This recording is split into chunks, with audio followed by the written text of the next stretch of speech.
одна из самых популярных песен Айна Акшам Амана Агаджикова, который создал ее на наших глазах во время своего дня рождения, 31 декабря.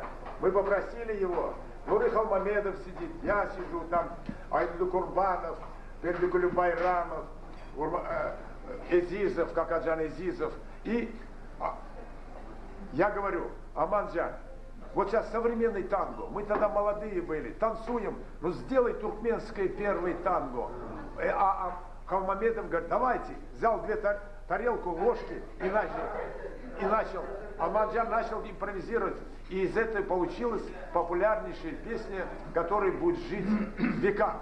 Пусть он собирает. Он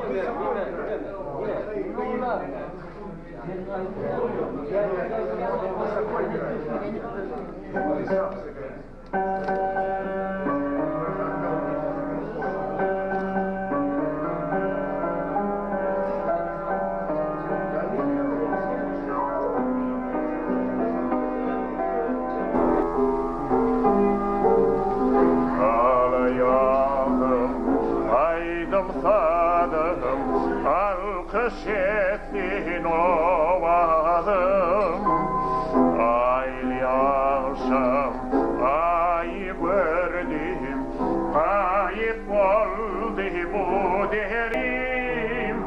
Kalbimin hanı hanı sultanı sen, adına men kurban.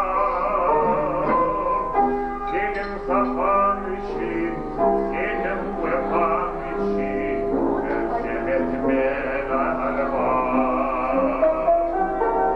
Senin safan için, senin vefan için, özlemetme armağan.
Senin vefan